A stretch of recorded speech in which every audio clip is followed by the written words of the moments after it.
Hello, welcome to TextureMet. In this session, we will cover the further values from the RTVSYSVAL command. So, in order to explain the same, I am taking the program in edit mode. And here we have declared three variables. These variables you can declare by referring the IBM official website. And post that, once the variable declaration is done, you can call this command or you can hit this command using RTVSYSVAL. So, just simply write RTVSYSVAL and then press F4. Here you are supposed to pass two parameters, which is the system value which you want to retrieve from the system and the variable where you want to hold that value. Now if you want to know more about this value, sysvalue, then you can press F1 on the blank screen or at this field. So once you press F1, it will take you to the help screen where you will find information for all the values that we can retrieve from the RTVSYSVAL command with all those possible outcome that they can produce.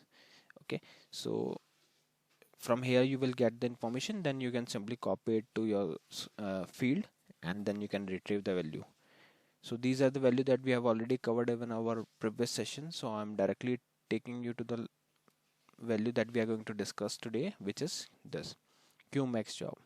So it is maximum number of jobs that are allowed on a system. Changes made to the system value take effect immediately. Now the second value is QMAXSGNACN, which means the system responses when the limit imposed by the QMAXSIGN system value is reached. Okay, so the changes made to the system value take effect the next time someone attempts to sign on the system. Possible outcome are three. First is 1 means the device will be disabled, 2 means the user profile will be disabled, and 3 means the device and user profile both will be disabled. Third value we are going to discuss is QMAXSIGN, which means maximum number of not valid sign-on attempts allowed. Changes made to the system value take effect the next time someone attempt to sign on the system. So now we got the information. Now simply copy it here along with the variable where you want to retrieve that value, and simply go and print the value. So once these three lines got executed, we will be able to print the value. So here we got the values. Now we can use sndpgmsg command to print the output.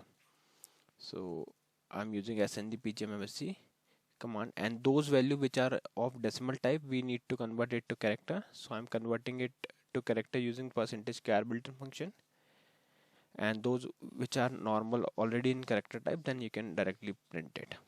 So let's try to compile it and see the output. So it is compiled now. Now I'm calling this.